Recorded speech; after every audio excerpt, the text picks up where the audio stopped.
Muy buenos días nuevamente. Entonces, hoy me tocó el parte del mensaje, de compartir la palabra de Dios. Pero antes de llegar a ese punto, queremos entregar 2 certificados de bautismo en esta mañana. Quiero pedir a nuestro hermano Sergio, nuestra hermana Daniela, que pueden subir, por favor. Y también la instructora de ellos, que es mi mamá, Cecilia. ¿Dónde está mi mamá? ¿No está acá? Cecilia, si puedes subir, por favor. También. Vamos a hacer la entrega de los certificados de bautismo.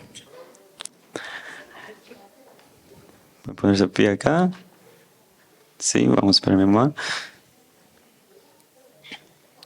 Primeramente le queremos dar gracias a Dios porque tuvieron la oportunidad de hacer una decisión, comprometerse con el Señor, y lo hicieron por medio del bautismo.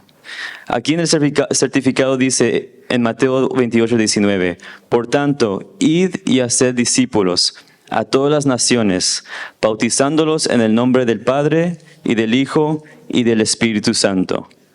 Y sigue diciendo que en armonía con la orden de Jesucristo, Sergio Cruz López y Daniela Martínez Durán fueron bautizados en Toronto, Canadá, en la iglesia de Betel, el 7 de septiembre del 2024, por nuestro pastor Joel Sandoval. Y fueron recibidos como miembros de esta iglesia y de la Asociación Misión Ontario Conference, firmado por nuestro pastor y secretaria. Voy a pedir a mi mamá para que pueda hacer la entrega. A nuestro hermano Sergio y Daniela. Y todos diciendo a la misma vez un fuerte amén. Y bienvenidos a la familia, que siempre eran parte de la familia. Pero ahora los tenemos con compromiso con Dios. Amén. Muchas bendiciones. Los queremos mucho en Cristo. Muchas bendiciones y se pueden pasar a sus asientos.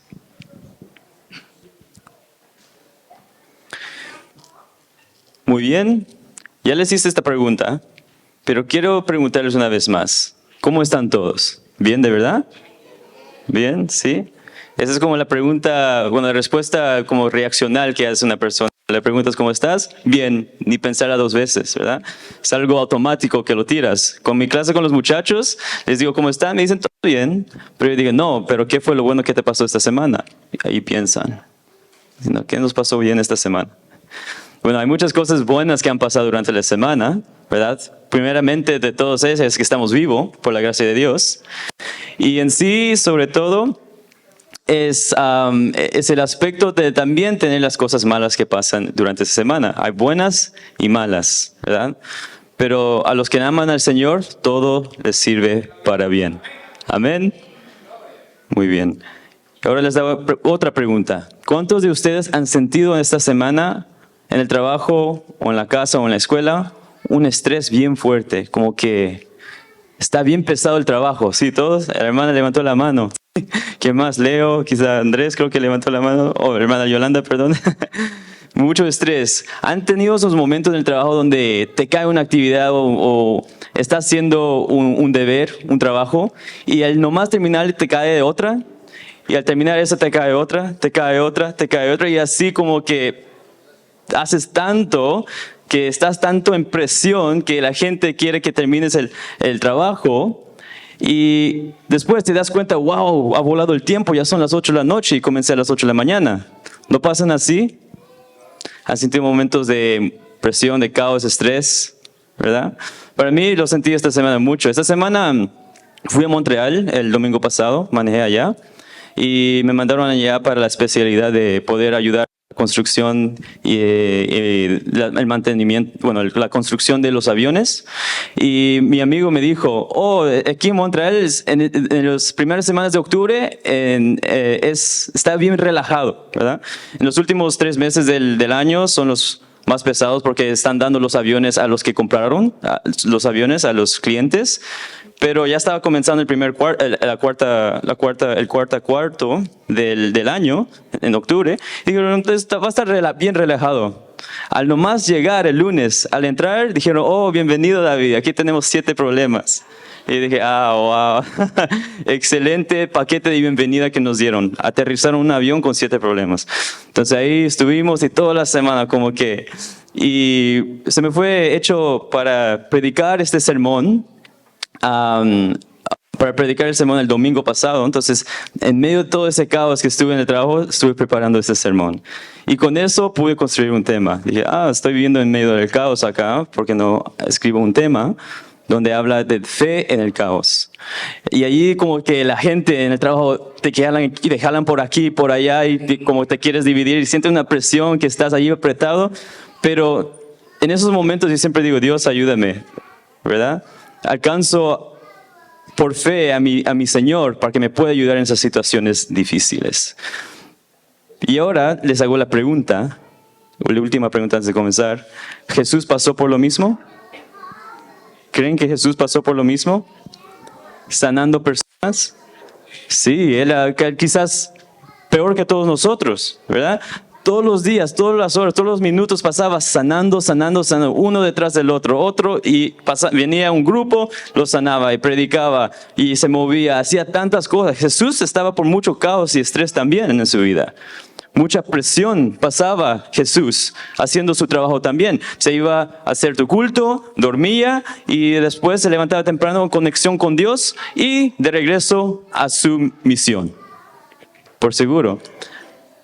Como estamos estudiando en la escuela sabática esta semana, podemos ver que hay muchos milagros que hizo Jesús que pueden estar escritos en la Biblia, pero los esenciales están escritos. Y hoy quiero que leamos una historia de doble caos, donde Jesús pasó doble caos. Y cómo cada persona tuvo fe en medio de ese caos. Pero antes de abrir nuestra Biblia, vamos a tener una palabra de oración. Oremos. Padre, en este momento abrimos tu palabra. Háblanos, Señor, como lo has hablado en persona a las personas de los tiempos antiguos, Señor, cuando estuviste aquí en esta tierra. Tu palabra es la misma y perdurará para siempre. Háblanos en nuestros corazones, en el nombre de Jesús. Amén. Muy bien. Vamos a abrir nuestras Biblias en el capítulo de Marcos, en el libro de Marcos, capítulo 5. Y vamos a comenzar en el verso 21. Hoy vamos a leer una historia juntos, lo vamos a desarrollar y vamos a ver cómo aplica a nosotros en este día. Marcos capítulo 5, versos 21. Entonces, y comienza diciendo, bueno, aquí vemos que en el comienzo del verso vemos que Jesús está llegando en una barca, y por seguro está llegando con sus discípulos, está llegando a una costa. Podemos ver en los capítulos anteriores que estaba cruzando el mar, fue en una región de Gadarenos y ahora cruzó el mar de nuevo para llegar a esta región donde no se explica exactamente dónde está, pero sabemos que llegó a una costa, ¿verdad? Y cuando pienso en la costa, pienso en la costa de Cancún o de Cozumel. Bonitas, ¿no? Y también los otros países que por seguro son muy bonitas también, ¿verdad? Las costas del Espino en El Salvador, por ejemplo. Pero aquí llegó la barca, Jesús con los discípulos a la costa. ¿Y quién le esperaba en la costa? Una gran multitud. Una multitud enorme. Cuando hablamos de una gran multitud, son gentes donde le ves todo y solo se le ven las cabezas de todos. Porque son una gran multitud, un grupo enorme. Y todos oyeron que Jesús iba a llegar. Y oyeron de sus milagros, y en esta gran multitud llegaban gente que querían escuchar a Jesús, gente que querían sanación, gente que querían también perjudicar a Jesús. Había muchos tipos de personas en este grupo, pero había un grupo esperándolo en la costa. ¿Y qué pasó cuando bajó del barco Jesús? De repente, uno de los que estaban en la gran multitud cayeron enfrente, hincados ante Jesús, y dijo, necesito ayuda. Que sanes mi hija. ¿Y quién fue ese hombre? Aquí dice en el verso 22, y vino un alto dignatario de la sinagoga, llamado Jairo. Dignatario de la sinagoga. ¿Quién es un dignatario de la sinagoga? los que estaban conspirando contra Jesús, ¿verdad? Los que estaban en la sinagoga, los rabinos, ¿verdad? Él es un alto dignatario, alguien importante. Todos conspiraban contra Jesús, estaban en contra de Jesús. No le gustaron las enseñanzas de Jesús. Y por seguro, Jairo, estando con ellos, también tuvo ese sentimiento. Pero, ¿qué lo trajo hacia Jesús? Aquí dice, al verlo postrado a sus pies, Jairo le rogaba mucho diciendo, mi hija está agonizando, ven y pon las manos sobre ella para que sea salva y viva. Qué extraño. Aquí alguien de los grupos que odiaban a Jesús vino ante Jesús, se humilló ante Jesús y le pidió por ayuda. Podemos ver que Jairo por seguro está angustiado. Él está pasando por un momento de caos personalmente y es que va a perder a su hija. Y eso le hizo poner su orgullo al lado, sus diferencias. Y por poner su orgullo y diferencia al lado, pudo ver un milagro en su vida. Vemos aquí que sigue diciendo, fue pues con él y lo seguía una gran multitud. ¿Y qué decía esa gran multitud que seguía a Jesús? Ahora que dijo que sí, Jairo, voy a ir a ayudar a tu hija, voy a caminar contigo, vamos para allá, vamos lo más antes posible, vamos a llegar a sanar a su hija. ¿Y qué está pasando ahora?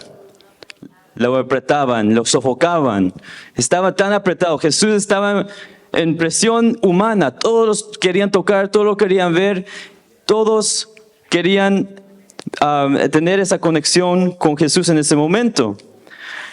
Y en medio de ese apretón, en medio de ese caos que pasaba Jesús en medio de la ciudad, tratando de llegar a la hija de Jairo, ¿qué sucedió ahora? Versículo 25.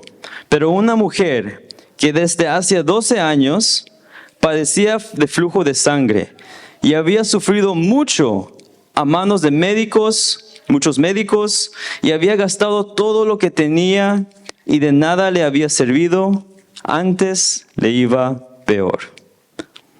Vemos acá que hay una mujer que está sufriendo que padece de flujo de sangre, era algo como hemorrágico también. Y ella sufrió, ¿por cuántos años? Por 12 años, 12 años de sufrimiento, ¿verdad? Me acuerdo mucho de cuántos años me tomaron para conquistar a mi esposa, 12 años de sufrimiento. Ella se ríe y me dice, no sufriste esos 12 años. Y dije, tú no sabes. Pero sí, de veras eran como 12 años de paciencia. Y en allí, yo ya la conocía cuando tuve 8 años, cuando vine a esta iglesia. Cuando tuvimos 8 años, desde entonces nos gustábamos. Y después de 12 años se cumplió, ¿verdad? Y nos hicimos novios y después nos casamos. Pero después de 12 años. Eso me acuerdo cuando estuve estudiando esa lección 12. Pero esta señora padeció algo que dolía mucho. Y era ese flujo de sangre, cosa hemorrágica. Y ella intentó todo lo que podía para poder estar sana. ¿Pero qué? Iba peor. Estaba perdiendo todo su dinero, estaba gastando todo su tiempo y sobre todo estaba perdiendo toda su esperanza. ¿Pero qué pasó? Cuando oyó hablar de Jesús en el 27, se acercó por detrás entre la multitud. ¿Verdad? Entonces, cuando vemos... Hay otros libros del Evangelio, como en Mateo y Lucas, que hablan un poco más detallado de esa parte, de ese versículo que hemos leído. Y dice que ella pensó, si solo puedo tocar su manto, seré salva, ella pensaba. Ella tuvo esa fe, no en el manto, sino en Jesús. Pero vemos acá que ella lo pensó, pero cuando oyó que Jesús iba a llegar, él dijo, tengo que verlo, tengo que alcanzarlo, tengo que tocarlo. Ahora imagínense, quiero que pensamos algo, pero antes de poder digerirlo, quiero que leamos Levíticos 15, versos 25 al 27. Es para entender el estado que ella se encontraba, que para los judíos en su tiempo ella era impura. Y por ser impura, al tocar a alguien, también el que ella tocaba se volvía impuro. Levíticos capítulo 15. Y mantén un dedo en Marcos 5 porque regresaremos a la historia. 15, 25 al 27, perdón, capítulo 15, verso 25 al 27, y dice la palabra de Dios,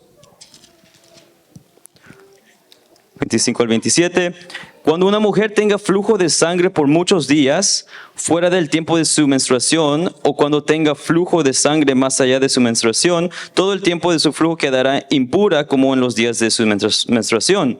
Toda cama en que duerma mientras dará su flujo será como cama de su menstruación, o en otros... aquí lo va a decir, y todo mueble sobre que se sienta será inmundo como la impureza de su menstruación. Cualquiera que toque esas cosas será impuro y lavará sus vestidos, se lavará así mismo con agua y quedará impuro hasta la noche. Entonces esos eran así como que las leyes de Moisés antes que ellos aplicaban. Y ahora imagínate, esa señora impura, pasando por gente que se creían puros, en la multitud, empujándolos en medio de todo ese caos. Imagínate que lo que pensaba la otra, me tocó esta, me tengo que ir. Y ella empujándose en esa gran multitud para poder alcanzar a Jesús, ¿verdad? Y muchas veces puede ser que nosotros mismos, como esta multitud que está alrededor de Jesús, impedimos a esos que están buscando a Jesús llegar a Él. Que no seamos como esta multitud que estaba impidiendo la llegada de alguien que necesitaba a Jesús. Había ese obstáculo entre ella y Jesús, la gran multitud. Y esa gran multitud también es compuesta por el pueblo de Dios. Debemos ayudarla. ¿Y qué es lo que hizo ella? Entre la multitud, después ella pasó por delante, estaba intentando alcanzar a Jesús, y entonces logró que tocó su manto. Tocó su manto porque decía, si toco tan solo su manto, seré salva. Inmediatamente, ¿qué pasó? La fuente de su sangre se secó y sintió en el cuerpo que estaba sana. ¿De qué? De su azote. 12 años de sufrimiento, 12 años de azote. Imagínate ser azotado por 12 años continuamente. Eso como que ya crees que ya nunca va a terminar ese dolor. Lo interesante es las palabras salvo, sana que vemos acá. Hay una diferencia, pero casi tienen el mismo significado. En el griego se ocupa la palabra sozo. Sozo significa salvación y sanidad. Pero en el español e inglés se separa la palabra sozo en salvo o sano.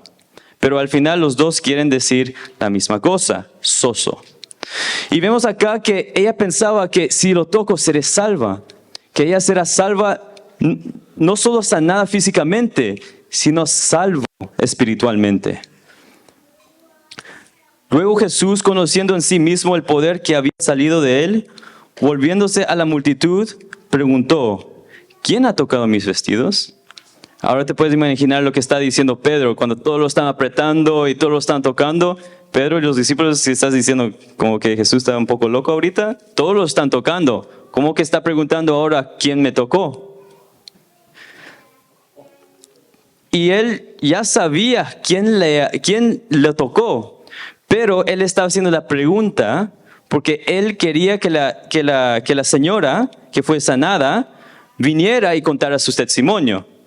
En Deseado de todas las gentes vemos donde explica la importancia del testimonio. Cada uno de nosotros acá somos únicos, tenemos nuestras experiencias únicas y nuestras personalidades únicas también.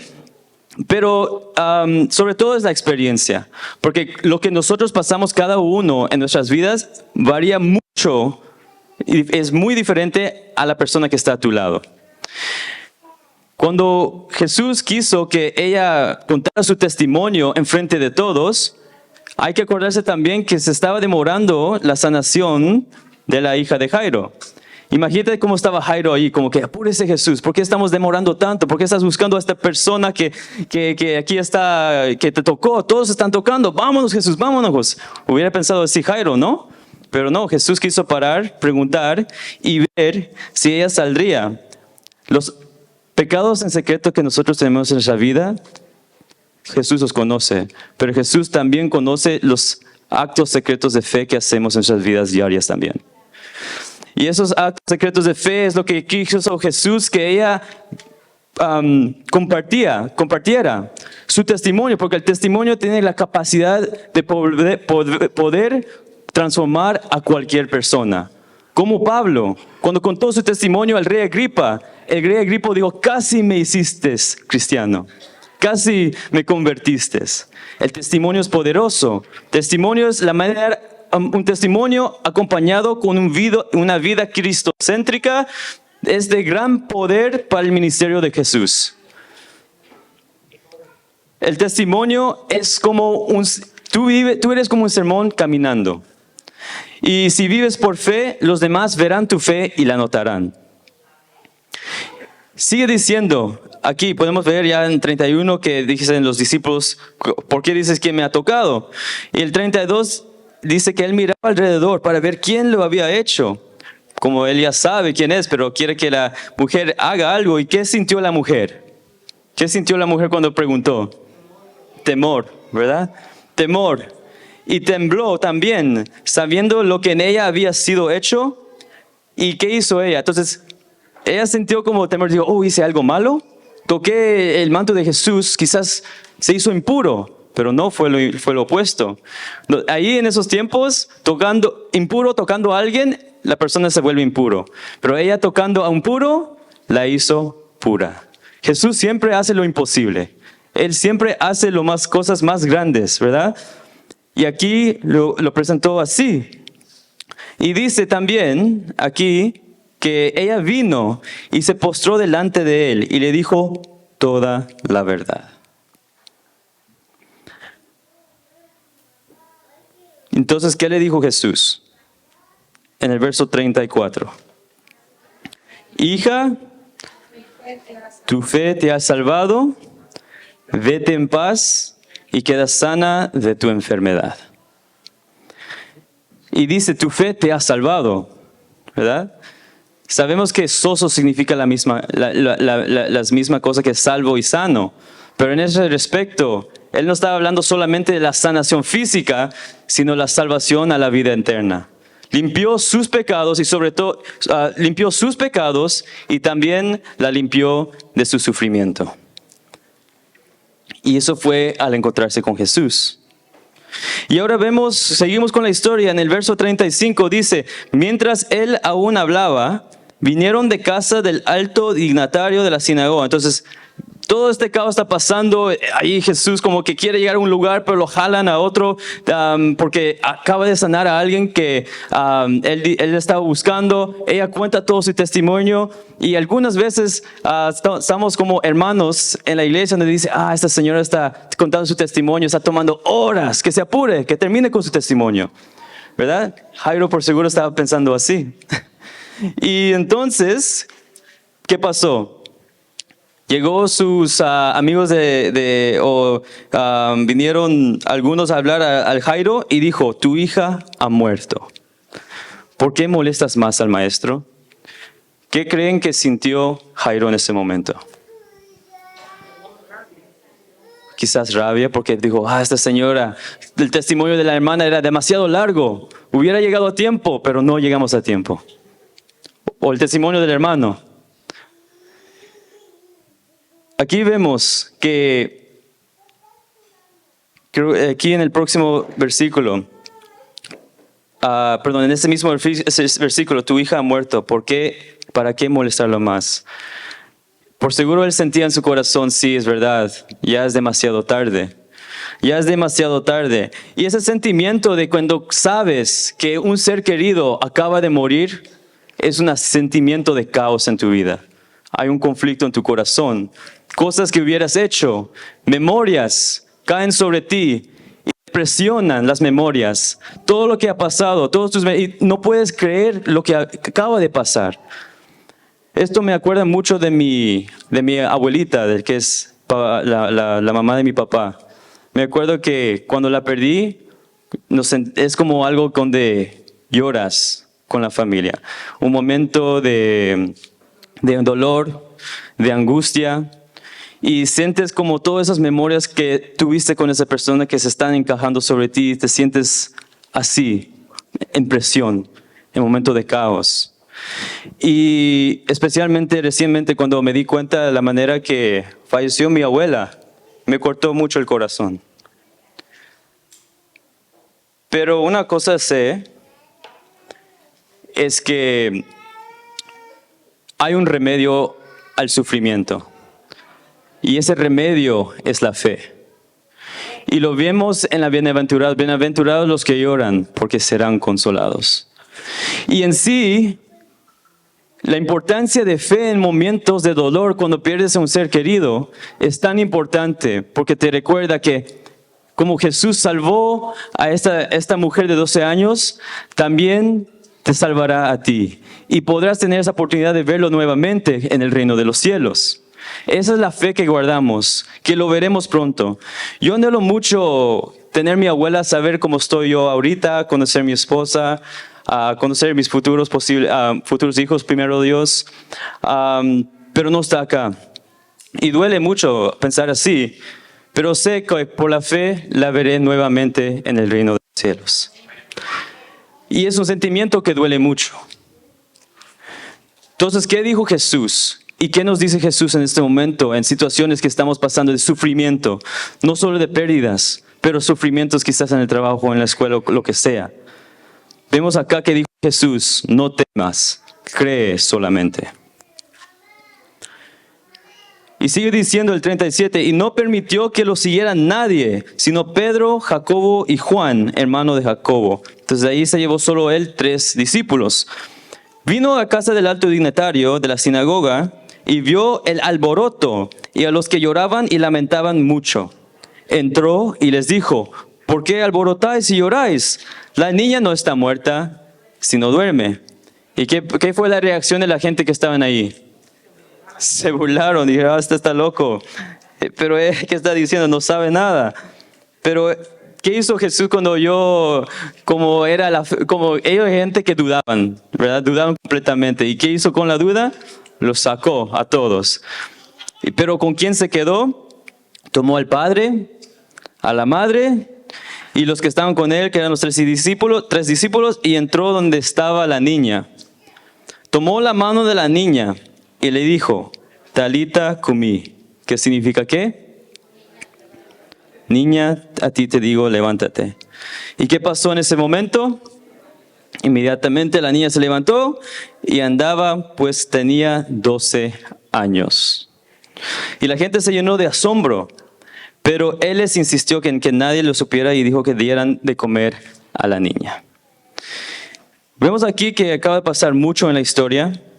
Vemos acá que Jesús sacó a algunos que se burlaban de él o que no hacían que él terminara su trabajo. Y se quedó con los que tenían fe que iba a suceder un milagro.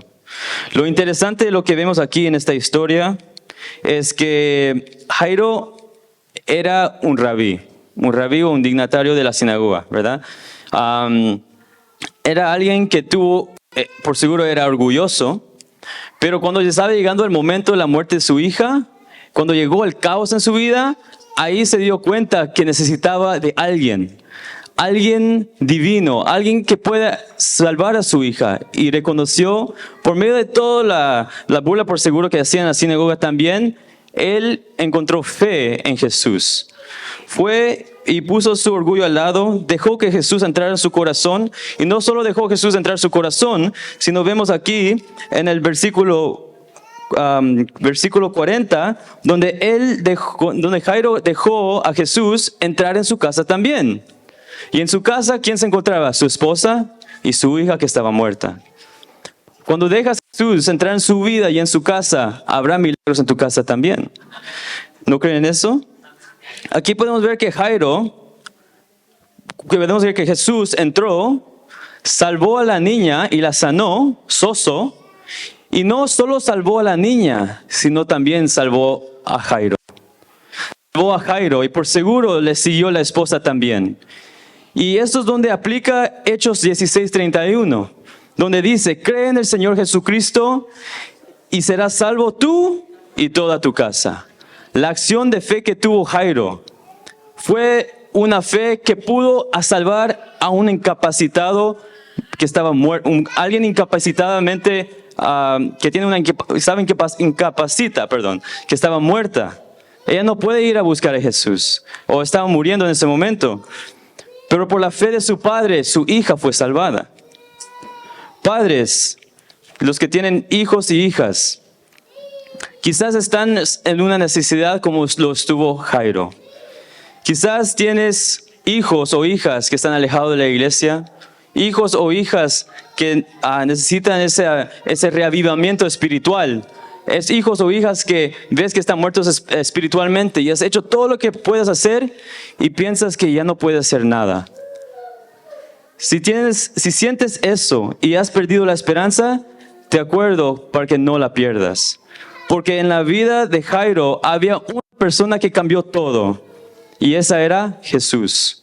Jesús es capaz de reavivar los muertos espirituales y poder ayudarlos. Pero tenemos que permitir que Jesús trabaje en nuestros corazones y dejar a Jesús entrar en nuestras casas. ¿Cómo dejamos de traer a Jesús en nuestras casas? Por medio de los cultos familiares. Por medio de pasar tiempo con Dios en familia. Día, en la mañana y en la noche. Invita a Jesús a tu casa. Pero sobre todo, invítalo en tu corazón. Y el último punto que quiero pasar por en este mensaje es un énfasis que no me quiero dejar apercibido en este mensaje.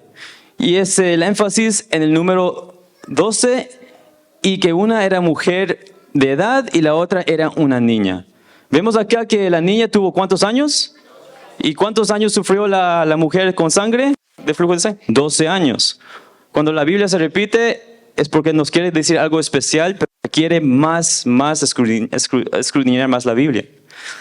Vemos acá que primeramente Jesús llegó. Él va a curar a una niña que tuvo 12 años de vida de feliz, pero se estaba encontrando un momento de muerte. Y también vemos una señora que estaba viviendo 12 años de sufrimiento, que se iba a encontrar con la muerte.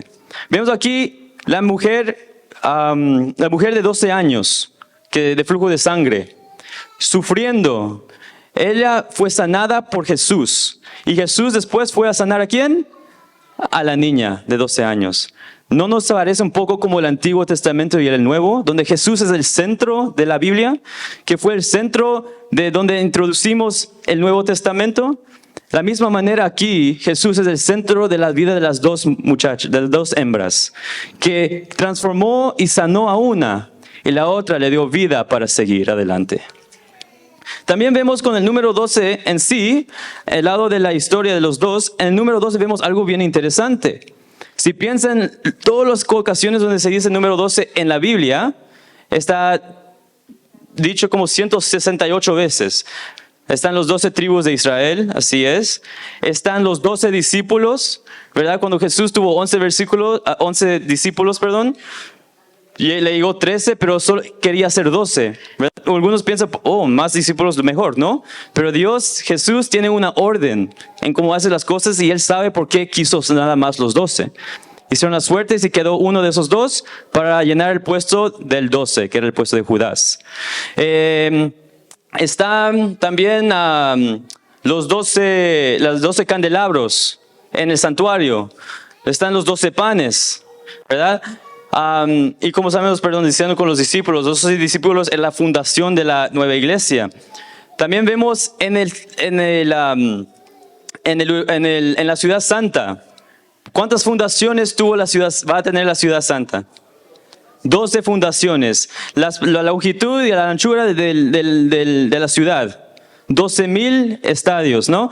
La altura de las murallas.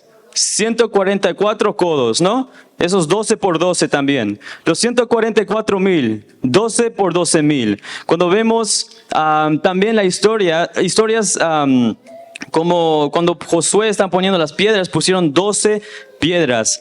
En Primera de Crónicas también vemos que hay 24 familias que tienen 12 hijos cada uno. Y cada familia se encargaban, tenían un turno para la música del santuario. Habían 12 oficiales, en cada oficial tenía 12,000 soldados cuando eran guardias allí en el Jerusalén. 12 está inundado, la Biblia, número 12 está inundado en toda la Biblia. Y hasta en nuestros cuerpos. Nosotros tenemos 12 costillas en un lado y 12 en la otra. Tenemos 24 en total. Hay algo que Dios nos quiere decir con el número 12. No es nada de superstición, porque como la señora aquí de 12 años de flujo de sangre tocó el manto, ella por seguro pudo pensar, fue el manto que me sanó, pero no. Fue Jesús quien la sanó, fue su fe, que por su fe fue salvada. Y aquí en número 12 podemos ver que es un símbolo de algo muy importante. Si vemos también cuando Jesús dio de comer a los 5,000, eran 12 canastas que quedaron extras, ¿verdad? Y eso también en sí mismo, en esa historia, representa totalidad. Significa que Dios te dará más de lo que necesitas todos los tiempos.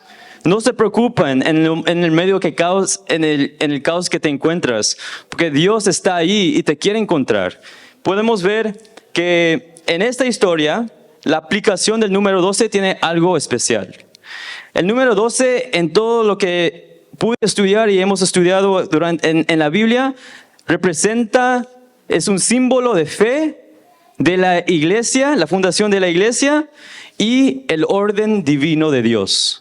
Es el número donde puedes ver que significa algo completo, algo entero, ¿verdad?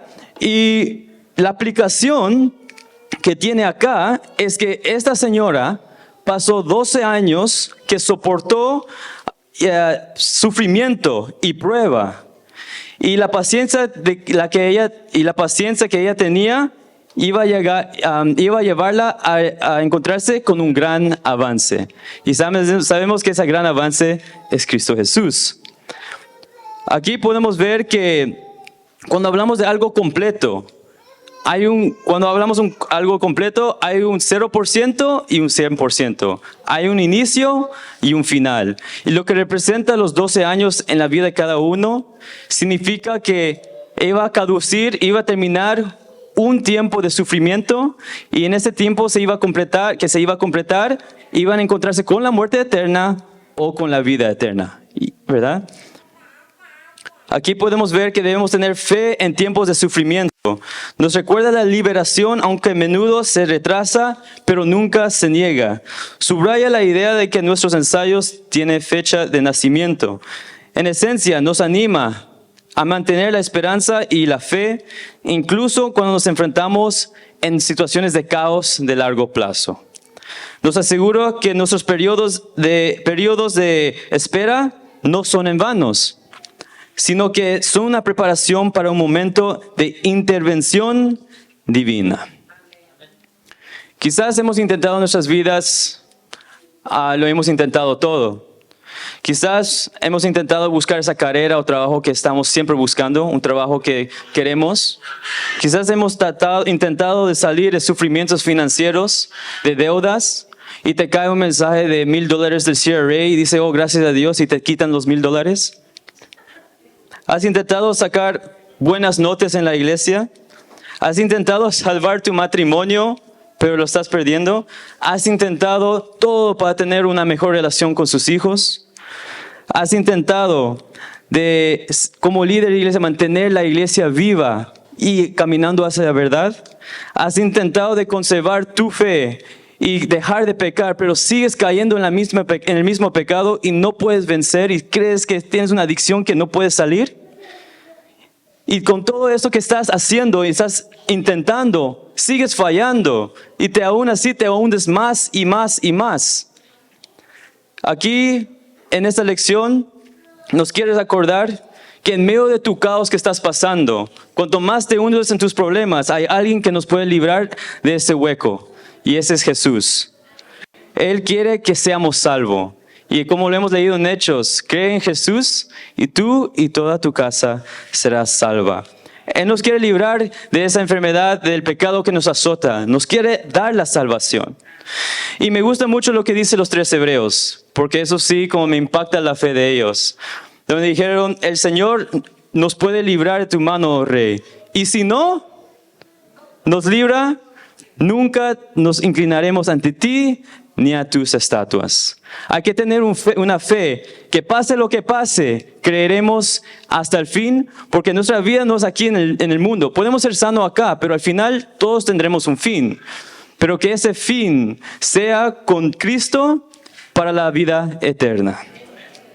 ¿Quieres ser salvo y sano en esta mañana? Levante las manos si quieren ser salvo y sano. Y quiero que le diga a tu hermano al lado, quiero verte en el cielo. Quiero que seas salvo y sano. Dile a tu hermano a tu lado, a que sea detrás de ti y adelante de ti. Quiero que seas salvo y te quiero ver en el lugar celestial.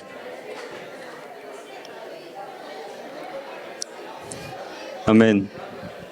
Los quiero ver en el lugar celestial, hermanos. Quiero ver con el lugar celestial. Que nos animemos los unos a los otros la fe, que nos ayudemos, que nuestra fe pueda ayudar el crecimiento de los demás y que Dios los bendiga en este día.